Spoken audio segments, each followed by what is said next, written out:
At 5:14 in international waters, just 90 miles off Key West, Florida, a startling development set off alarms across U.S. Northcom. On satellite surveillance screens, one of Russia's most advanced 13,000-ton strategic submarines, the Kazan, seemed to disappear completely. In an instant, confusion spread through the entire command chain. Where had it gone?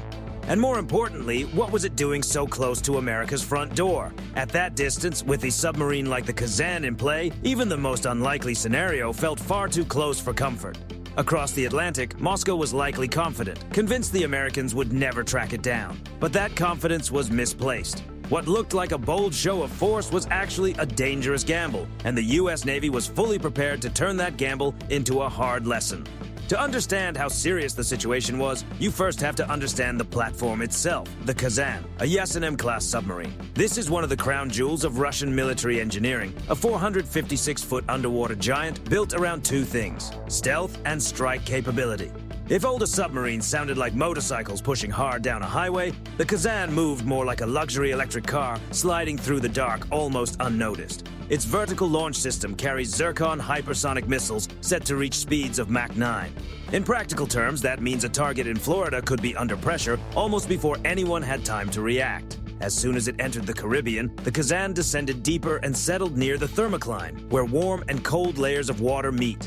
In that zone, sonar signals bend, scatter, and lose clarity.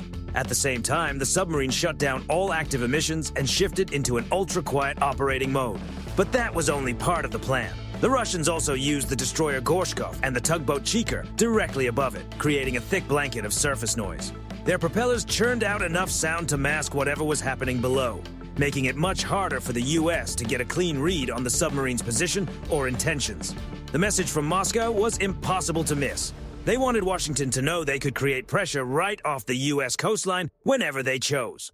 It was a reconnaissance-style probe, a test tied to a possible escalation scenario. In response, the U.S. Navy moved immediately. Now imagine you were in their position facing a Russian submarine operating this close to home. Do you make a loud display of strength and force it to reveal itself? Or do you build a silent underwater trap and wait for the perfect moment to take control of the situation? The opening U.S. move looked almost clumsy on purpose. The destroyer USS Donald Cook was sent directly to the area. Its powerful radar was active and its AIS transponder broadcast openly, sending a very public message. The Russian submarine's deliberate disappearance near sensitive waters close to U.S. territory was dangerous, provocative, and far beyond normal maritime conduct. Deep below, the Russian captain glanced at his sonar display and smirked. To him, it looked like the Americans were rattled. He believed his submarine was still invisible and that the U.S. fleet had no real idea where he actually was. What he didn't realize was that the noisy destroyer on the surface was only there to distract him. The real American surveillance net had already gone into motion from the air.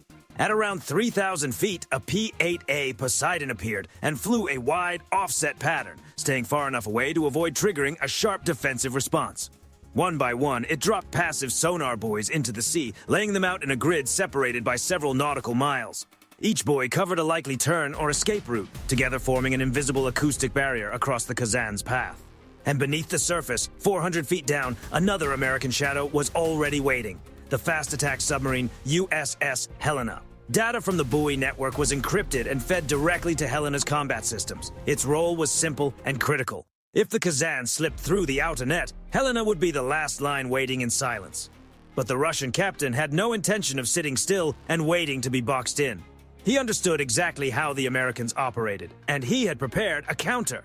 The moment the Kazan detected the splash and signal pattern of the sonar buoys entering the water, it launched an MG-74 self-propelled acoustic decoy. The device produced an engine sound nearly identical to the signature of a Yasen-class submarine moving east at 25 knots. On the surface, the bait worked instantly. Sonar buoy data triggered a bright alert across the USS Donald Cook systems. The officers responsible for shielding the coastline could not afford to dismiss what looked like a clean contact. They turned east and accelerated after the signal. In seconds, the American barrier developed a wide opening. Even aboard the USS Helena, the sonar team reported the target appeared to be running. Pressure built immediately. The surface fleet was moving fast, and if Helena stayed in place while the others pursued, it risked being left behind with the real target potentially slipping away.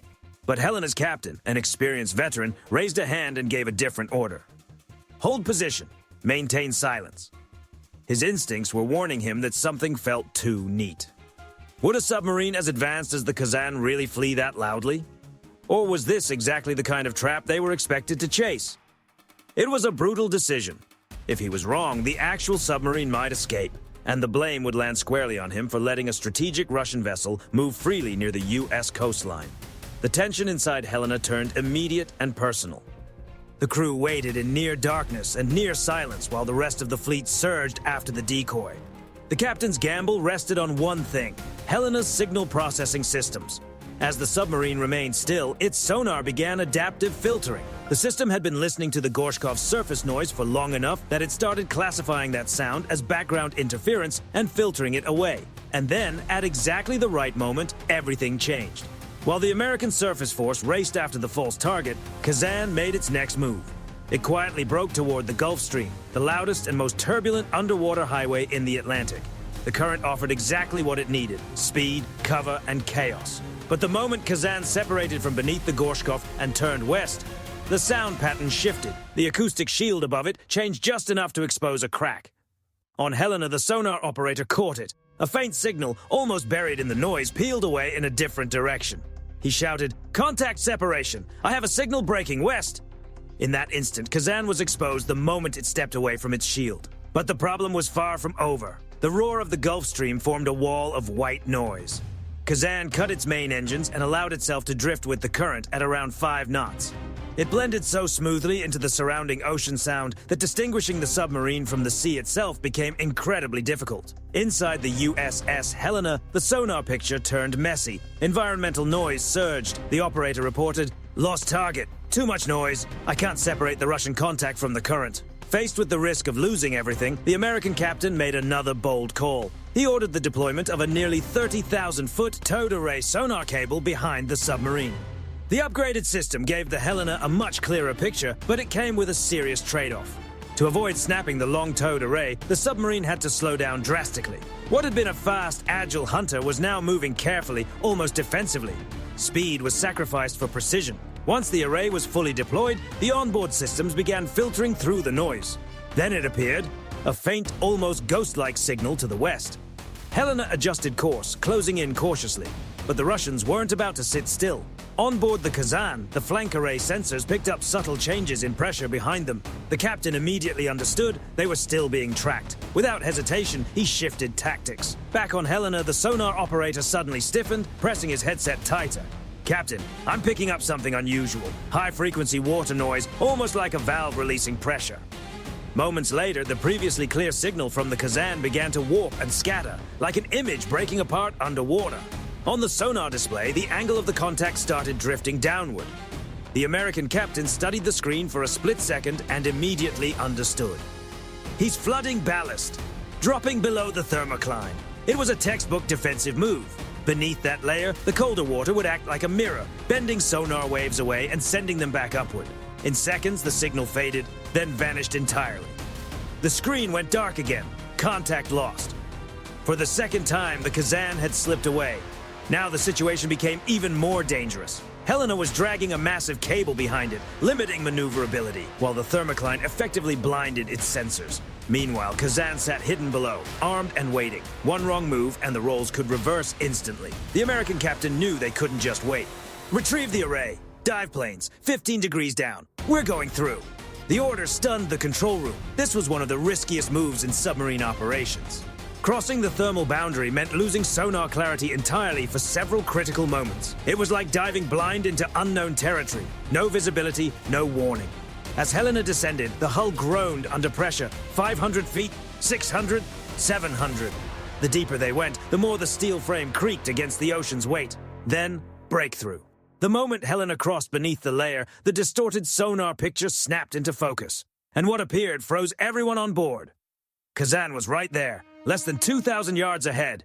In the vastness of the ocean, that distance was dangerously close, like two opponents standing face to face with no room to react.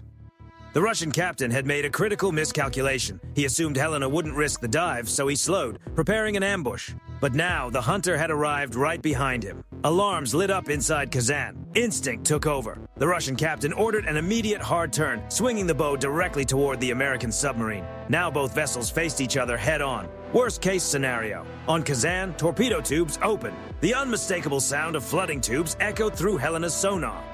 A clear signal that weapons were being readied. On Helena, the response was immediate. Target locked. Mk-48 torpedoes ready. Two massive submarines, nearly 30,000 tons combined, sat motionless in the darkness. No sudden moves, no wasted sound, just tension. One mistake, one misread signal, and the situation could spiral beyond control in seconds. Time seemed to stretch endlessly. Inside Helena's command center, no one spoke. Every eye was locked on the data. The captain knew his counterpart was doing the exact same thing. Who would act first? Then a single sound cut through the silence. A sonar ping from the Russian submarine. Not an attack signal, something else. In the quiet, unspoken language of submarine crews, it carried a clear message. I know you're there. You know I'm here. We both understand what happens next. A pause. Then slowly Kazan backed down. The torpedo tubes were secured. The submarine turned away, adjusting buoyancy as it began to rise toward the surface, heading for Havana. Only then did the tension release. On Helena, the captain exhaled and ordered weapons to stand down. So why didn't the U.S. push further? Because the real objective had already been achieved. During those critical moments, when Kazan shifted into combat readiness, Helena's systems captured something far more valuable than a direct confrontation. The full electronic signature of the submarine, including its sensor behavior and fire control patterns. That data alone was a strategic win. Later, headlines would show Kazan arriving in Havana, portrayed as a bold display of presence near U.S. waters. But beneath the surface, the story looked very different. The crew of the USS Helena understood what had really happened. The advantage had quietly shifted. And next time a situation like this unfolds, the outcome may not be as uncertain. Just a quick note, this story is inspired by real-world capabilities and events, but it's been dramatized to help visualize how modern naval tactics and technology work. Some elements are hypothetical, created to give a clearer picture of the decision-making and strategy involved. So what's your take on how this played out? Would you have handled it differently? Let me know your thoughts in the comments, and if you enjoy breakdowns like this, stay tuned for more.